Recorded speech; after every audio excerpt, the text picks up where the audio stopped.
BJP के लोगों की इच्छा थी कि उनको आप अपने साथ करके अपने शेयर का उनको दे दीजिए टिकट, तो दे दिए थे। लेकिन वो जो थे जीतन मांझी, तो आपको मालूम है जी, हम रिजाइन कर दिए थे। आपको याद है ना 14 की कहानी, लोकसभा के चुनाव के बाद, और हमने अपनी जगह उस व्यक्ति को बना दिया।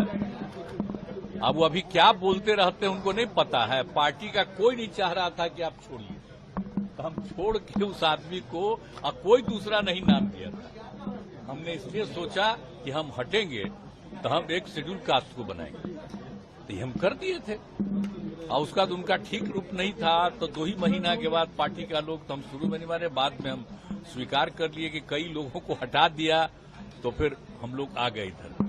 अब बाद में फिर जब ये आए तो कहे कि रहेंगे, तो हमने कहा कि भाई इतना ज्यादा आप लोगों का काम किया, तो अभी मीटिंग होने वाली है हम लोगों की, आप जानते हैं ना, विरोधी दलों की। यहाँ पर वो जब थे तो वो भी चाहते थे कि वो मीटिंगवा में हम रहें।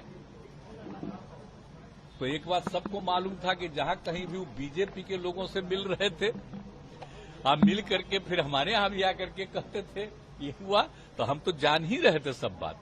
तो हमने एक बार कह दिया, और जब मेरे पास मिलने आए तब भी हमने कह दिया कि या तो आपको इतना ज्यादा हमने बनाया, कोई दूसरा नहीं बनाया, या तो अपनी पार्टी को मर्ज करिए, और नहीं तो अलग होना है तो अलग हो जाइए। तो मर्ज नहीं किए, कहा कि ठीक है तो हम अलग हो जाते हैं। अलग हो गए, ठीक ही हुआ। तो उसी का देखिए जरूरी था। अभी 23 तारीख को मीटिंग है, तो सब पार्टी के लोग अपनी अपनी बात करेंगे। अगर ये लोग अंदर रहते तो जो कुछ भी बोलता वो सब बीजेपी को खबर होती। तो इसीलिए आप समझ लीजिए कि ये पहले ही किया, आप लोग जान लीजिए। तो इसीलिए हमने कह दिया था आप तो मर्ज करिए, नहीं तो अलग होइए। तो हो गए अलग, अब ठीक है हुआ।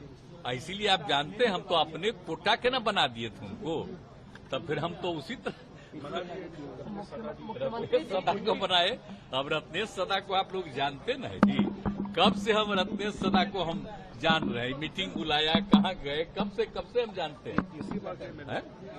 अब तीसरा टाइम, तो हमको लगा कि वो तो ठीक ही है, तो इसी को हम बुला लिए। उसी दिन जब हो गया कि अब वो छोड़ देंगे, तो हमने इसको बुला लिया।